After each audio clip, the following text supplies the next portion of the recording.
नमस्कार मित्रांनो, श्री गुरुदेव दत्त, श्री स्वामी समर्थ. मित्रांनो, आपल्या आयुष्यात कधी ना कधी असा एक क्षण येतो जेव्हा आपण देवासमोर हात जोडून एक प्रश्न विचारतो. देवा, मी कुणाचं वाईट केलं नाही, पण माझ्याच आयुष्यात एवढी संकट का?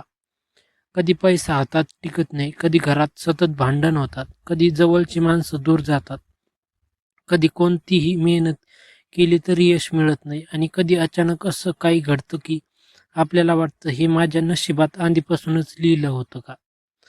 पण जर नशिबात सगळं आधीच लिहिलं असतं, तर मग माणसाने प्रयत्न का करावे? जर कर्माचा हिशोब अटळ असेल, तर मग गुरूंची गरज काय? आणि जर श्री गुरु भक्तावर प्रसन्न झाले, तर ते नशिबाचे लेख खरंच बदलू शकतात का? आजची कथा याच प्रश्नांचे उत्तर घेणार आहे. ही कथा आहे एका भक्ताची, जो आयुष्यभर प्रामाणिक राहिला, देवाची भक्ती केली, पण तरीही त्याच्या आयुष्यात एकामागून एक संकट येत राहिली.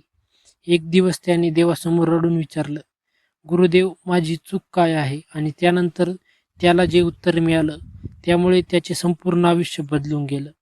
म्हणून ही कथा शेवटपर्यंत नक्की ऐका. कदाचित या कथेतील तुम्हाला तुमच्या आयुष्यातही एखादं उत्तर सापडेल. माधव नावाचा भक्त. एका छोट्याशा गावात माधव नावाचा एक साधा माणूस राहत होता. माधव श्रीमंत नव्हता, त्याचं घरही मोठं नव्हतं. मातीच्या भिंती, छोटंसं अंगण, अंगणात तुळशी वृंदावन आणि घराच्या एका कोपऱ्यात छोटंसं देवघर. देवघरात श्रीगुरूंची एक छोटी मूर्ती होती. माधव रोज पहाटे उठायचा, अंगण झाडायचा, स्नान करायचा, देवघरात दिवा लावायचा आणि दोन्ही हात जोडून म्हणायचा, गुरुदेवा, माझ्याकडून आज कोणाचंही वाईट होऊ देऊ नका. त्याची पत्नी जानकी ही धार्मिक होती. त्यांना एक मुलगा होता, रामू. माधव गावात धान्याचं छोटंसं दुकान चालवत होता. दुकानातून फारसा नफा मिळत नसे, पण गावात त्याचं एक नाव होतं, माधव चांगला आहे. गरीब माणूस आला तरी माधव त्याला उधारीवर धान्य द्यायचा. एखाद्या वृद्धाकडे पैसे नसतील तर म्हणायचा, काका, पैसे असतील तेव्हा द्या. कधी एखादी विधवा बाई असं आली तर तिच्या पिशवीत थोडं जास्त धान्य टाकायचं. ती विचारायची, माधव, एवढं जास्त कशाला? तो हसायचा, माझ्या गुरूंचं आहे, मी फक्त तुमच्यापर्यंत पोहोचवत आहे. त्याच्या या स्वभावामुळे काही लोक त्याचा फायदा घेत, पण माधव म्हणायचा, माणसाने चांगलं राहणं सोडायचं नाही. संकटांची सुरुवात. एके रात्री गावात जोरदार वादळ आलं. पाऊस कोसळत होता, वीज चमकत होती. माधव दुकान बंद करून घरी आला. रात्रभर पाऊस झाला. सकाळी तो दुकानाकडे गेला, पण दुकान पाहून त्याच्या पायाखालची जमीन सरकली. छप्पर कोसळलं होतं, धान्य पाण्यात भिजलं होतं, काही पोती पूर्ण खराब झाली होती. माधव बराच वेळ शांत उभा राहिला. त्याच्या डोळ्यात पाणी आलं. त्यांनी आकाशाकडे पाहिलं आणि हळू आवाजात म्हणाला, गुरुदेवा, बस. त्याने देवाला दोषी दिला नाही. त्याने दुकान आवरलं, उरलेलं धान्य वाचवलं. काही दिवसांनी त्यांनी पुन्हा दुकान सुरू केलं, पण संकट इथे थांबणार नव्हतं. काही महिन्यांनी त्याची पत्नी जानकी आजारी पडली. औषधांसाठी पैसा हवा होता. माधवने कर्ज घेतलं, औषधं आणली. जानकी हळूहळू बरी झाली, पण कर्ज वाढलं आणि त्याच काळात मुलगा रामूलाही शहरात नोकरी मिळणार होती. त्यासाठीही पैसे लागणार होते. माधव पुन्हा कर्जात गेला. एके रात्री जानकीने विचारलं, तुम्ही एवढं सगळं करता, पण तुमच्यासाठी कोण आहे? माधव शांत हसला, माझ्यासाठी माझे गुरु आहेत. जानकी म्हणाली, पण कधी कधी मला वाटतं, आपण इतकं चांगलं जगतो तर आपल्या वाट्याला दुःखच का? माधव काही बोलला नाही, कारण हाच प्रश्न त्याच्या मनातही होता. माझ्या नशिबातच दुःख आहे का? एक दिवस माधव दुकानात बसला होता. तेवढ्यात सावकार आला. तो म्हणाला, माधव, तुझं कर्ज खूप वाढलं आहे. माधव म्हणाला, मला माहीत आहे, मी हळूहळू फेडतोय. सावकार कठोर आवाजात म्हणाला, हळूहळू नाही, महिन्याभरात पैसे दे, नाहीतर तुझं घर ताब्यात घेईन. माधव घरी आला. त्या रात्री त्याने जेवण केलं नाही. तो देवघरासमोर बसला, दिवा लावला, श्रीगुरूंच्या मूर्तीकडे पाहत राहिला आणि शेवटी त्याच्या डोळ्यांतून अश्रू वाहू लागले. तो म्हणाला, गुरुदेव, मी कुणाचं वाईट केलं नाही, मी कुणाला फसवलं नाही. गरिबाला मदत केली, आईवडिलांची सेवा केली, तुमची भक्ती केली. मग माझ्याच आयुष्यात हे सगळं का? काही क्षण तो शांत राहिला. मग त्याने हात जोडले. जर माझं कर्मच वाईट असेल तर मला ते समजून घ्यायचं आहे. पण मला एकदा तरी सांगा, कर्म म्हणजे नेमके काय? त्या रात्री माधव रडत रडत झोपी गेला आणि त्याला एक अद्भुत स्वप्न पडलं. गुरूंच्या दरबारात स्वप्नात माधव एका विशाल सुंदर मंदिरात उभा होता. सभोवताली दिवे होते. धुपांचा सुगंध होता. दूर कुठेतरी घंटानाद होत होता. माधव पुढे चालत गेला. त्याने पाहिलं, समोर एक तेजस्वी संत बसले होते. माधव त्यांच्या चरणावर पडला. महाराज, माझं दुःख संपवा. संतांनी त्याच्या डोक्यावर हात ठेवला आणि शांत आवाजात विचारलं, दुःख संपवायचं आहे? माधव म्हणाला, हो. संत म्हणाले, मी दुःखाचा अर्थ समजून घ्यायचा आहे. माधव थांबला. मला अर्थ समजून घ्यायचा आहे. संत हसले. मग तुला कर्म समजावं लागेल. माधव म्हणाला, कर्म म्हणजे आपण केलेली कामना. संत म्हणाले, फक्त काम नाही.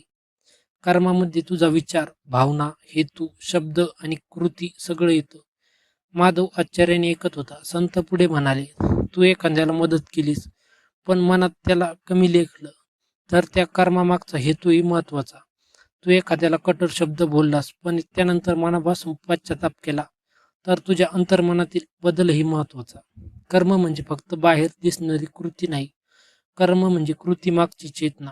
कर्माचे 3 प्रकार. माधव म्हणाला, मग माझ्या आयुष्यात एवढं दुःख का? संत म्हणाले, कर्माचा प्रवाह समजून घे. संचित, प्रारब्ध आणि क्रियामान. माधव शांतपणे ऐकत होता. संत म्हणाले, अनेक जन्मांतील कर्माचा जो संच आहे त्याला संचित कर्म म्हणतात. त्यातील काही कर्मफळ या जन्मात अनुभवायला येतात, त्याला प्रारब्ध म्हणतात. आणि आज तू जे करतो आहेस ते तुझ्या कर्मयान कर्म. माधव विचारतो, मग प्रारब्ध बदलत नाही का? संत म्हणतात, काही गोष्टी स्वीकाराव्या लागतात, पण मनुष्याच्या वर्तमान प्रयत्न निर्धार निरर्थक नाही. तुझ्या हातात आजचा निर्णय आहे. तू दुःखात राग निवडू शकतोस किंवा श्रद्धा. तू अन्यायाला उत्तर म्हणून अन्याय करू शकतोस किंवा सत्याचा मार्ग निवडू शकतोस. तू संकटात देवाला दोष देऊ शकतोस किंवा देवाकडे दिशा मागू शकतोस. संतांनी माधवकडे पाहिलं आणि म्हणाले, याच ठिकाणी गुरुकृपेचा प्रवेश होतो. श्री गुरु नशिबाचे लेख कसे पुसतात? माधव थरथरत्या आवाजात विचारलं, महाराज, मग श्री गुरु नशिबाचे लेख कसे पुसतात का? संत काही शांत राहिले. मग म्हणाले, समजून घे. गुरु कर्माचा नियम मोडण्यासाठी येत नाहीत. गुरु भक्ताला कर्माच्या अंधारातून बाहेर काढण्यासाठी येतात. समजा एखाद्या व्यक्तीच्या वाटेला कठीण प्रारब्ध आलं. गुरु त्याला धैर्य देतात, योग्य बुद्धी देतात, वाईट मार्गांपासून दूर करतात, सत्कर्माची प्रेरणा देतात. कधी संकटाची तीव्रता कमी झाल्यासारखी अनुभूती येते. कधी संकटातून बाहेर पडण्याचा मार्ग अचानक दिसतो. कधी योग्य माणूस योग्य वेळी भेटतो. कधी बाहेरचं संकट राहतं, पण आतला माणूस इतका बदलतो की संकट त्याला तोडू शकत नाही. माधवच्या डोळ्यात अश्रू आले. संत म्हणाले, लोक म्हणतात गुरूंनी नशिबाचा लेख पुसला, पण अनेकदा गुरु काय करतात माहीत आहे? ते भक्ताच्या जीवनातील अंधार एका नवीन दिवा लावतात आणि त्या दिव्यामुळे भक्ताला स्वतःचा मार्ग दिसतो. माधवची अंतिम परीक्षा. सकाळी माधवची झोप उघडली. स्वप्न इतकं जिवंत होतं की तो बराच वेळ शांत बसला. त्याने देवासमोर दिवा लावला आणि म्हणाला, गुरुदेवा, आजपासून मी माझ्या कर्मापासून पळणार नाही. त्याच दिवशी तो सावकाराकडे गेला. माझ्याकडून पूर्ण पैसे नाहीत. सावकार म्हणाला, मग घर दे. माधव शांतपणे म्हणाला, मला थोडा वेळ द्या, मी काम करेन, प्रामाणिक कर्ज फेडेन. सावकार हसला, तू काय करू शकतोस? माधव म्हणाला, माझ्याकडे पैसा कमी आहे, पण माझ्याकडून 2 गोष्टी आहेत, मेहनत आणि गुरूंवर श्रद्धा. तो दिवस माधवसाठी नव्या जीवनाची सुरुवात होती. त्याने दुकान वाढवण्यासाठी नवीन योजना केली. गावातील शेतकऱ्यांकडून थेट धान्य घेण्यास सुरुवात केली. उधारीची व्यवस्थित नोंद ठेवली. अनावश्यक खर्च बंद केला. दिवस रात्र मेहनत केली आणि हळूहळू परिस्थिती बदलू लागली. गुरुकृपेचा अनुभव. एके दिवशी गावात मोठा व्यापारी आला. त्याला मोठ्या प्रमाणात धान्य हवं होतं. गावातील एका व्यक्तीने माधवचं नाव सांगितलं. व्यापाऱ्याने माधवशीही व्यवहार केला. माधवला चांगला नफा मिळाला. त्याने सर्वप्रथम काय केलं? सावकाराचं कर्ज फेडलं. नंतर पत्नीची औषध घेतली. मुलांसाठी काही पैसे ठेवले आणि उरलेल्या पैशातून गावातील मंदिरासाठी धान्य दिलं. जानकीने विचारलं, तुम्ही स्वतःसाठी काय ठेवणार आहे का? माधव हसला. गुरूंनी मला एक गोष्ट शिकवली. पैसा हातात असताना तो आपला वाटतो, पण तो निघून गेल्यावर समजतो आपण फक्त त्याची राखणदार होतो. काही वर्षांनी माधवचं दुकान गावातील मोठ्या दुकानांपैकी एक झालं, पण त्याचा स्वभाव बदलला नाही. तो अजूनही गरिबाला मदत करत होता. पण आता त्याला कर्माचा अर्थ समजला होता. गुरूंची खरी ओळख.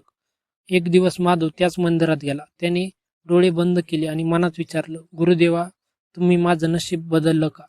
त्यांच्या अंतर्मनात एक उत्तर उमटलं, मी तुझं नशीब बदललं नाही, मी तुझी दृष्टी बदलली. तू संकटांना शाप समजत होतास, मी तुला तेच संकट थोडा धडा म्हणून पाहायला शिकवलं. तू मदतीची वाट पाहत होतास, मी तुला प्रयत्न करवायला शिकवलं. तू नशिबाला दोष देता होतास, मी तुला कर्म समजावलं. आणि जेव्हा तू बदललास तेव्हा तुझ्या नशिबाची जीवनाशी दिशा बदलली. माधवच्या डोळ्यांतून अश्रू वाहू लागले. तो म्हणाला, गुरुदेवा, मला तुमच्याकडून पैसे नको, मला तुमची कृपा हवी आहे. आपल्या आयुष्यासाठी संदेश. मित्रांनो, या कथेचा सर्वात मोठा संदेश काय? तो म्हणजे कर्मापासून कुणीही पळू शकत नाही, पण कर्म समजून घेऊन जगणारा माणूस स्वतःला बदलू शकतो आणि गुरूंच्या कृपेने त्याला योग्य दिशा मिळू शकते. म्हणून तुमच्या आयुष्यात संकट आले असेल तर लगेच असं म्हणू नका, माझं नशीब खराब आहे. त्याऐवजी स्वतःला विचारा, या परिस्थितीत मला काय शिकवायचं आहे? तुमचं मन दुखावलं असेल तर स्वतःला विचारा, मी कोणाचं मन दुखावलं आहे का? पैशाची अडचण असेल तर विचारा, मी माझ्या कर्मात आणि प्रयत्नात काय बदल करू शकतो? नात्यांमध्ये समस्या असतील तर विचारा, माझ्या अहंकाराचा यात किती वाटा आहे? आणि जेव्हा काहीच सुचत नसेल तेव्हा शांतपणे गुरूंच्या चरणी बसा आणि म्हणा, गुरुदेवा, माझं संकट तुमच्याकडे सोपवत आहे, पण माझं कर्म करण्याची शक्ती द्या. कारण गुरूंची कृपा म्हणजे कर्म टाळण्याची परवानगी नाही, गुरुकृपा म्हणजे योग्य कर्म करण्याची शक्ती. आणि म्हणूनच लक्षात ठेवा, नशीब काय लिहिलं आहे हे आपल्या हातात नसू शकतं, पण आज आपण काय करतो हे नक्कीच आपल्या हातात आहे. कदाचित गुरु तुमच्या आयुष्यात येऊन सगळं काही क्षणात बदलणार नाहीत, पण ते तुमच्या मनात असा प्रकाश निर्माण करू शकतात की तुम्हाला अंधारातही मार्ग दिसू लागेल. हीच गुरुकृपेची खरी ताकद आहे. हे गुरुदेवा, आमच्या हातून चुकीचे कर्म होऊ देऊ नका. आमच्या मनातील अहंकार, द्वेष, मत्सर आणि राग दूर करा. ज्यांनी आम्हाला दुःख दिलं त्यांना क्षमा करण्याची शक्ती द्या. ज्यांच्याकडून आमच्याकडून चूक झाली त्यांची क्षमा मागण्याची नम्रता द्या. संकट आलं तरी घाबरू न देता त्याला समोर जाण्याची धैर्य द्या. आणि आमच्या प्रत्येक कर्माला तुमच्या चरणांची दिशा द्या. श्री गुरुदेव दत्त. श्री स्वामी समर्थ. जर या कथेत तुम्हाला तुमच्या आयुष्यातील एखादी गोष्ट जाणवली असेल तर कमेंटमध्ये श्रद्धेने लिहा, श्री गुरुदेव दत्त, माझे कर्म शुद्ध होऊन दे. व्हिडिओ आवडला असेल तर लाईक करा, आपल्या स्वामी भक्त सागर या चॅनलला सबस्क्राईब करा आणि ही कथा त्या व्यक्तींपर्यंत नक्की पोहोचवा जिला सध्या वाटते माझ्या नशिबात दुःख आहे. कदाचित तिच्या मनातही आज गुरुकृपेचा एक छोटासा दिवा पेटवेल. श्री गुरुदेव दत्त. धन्यवाद.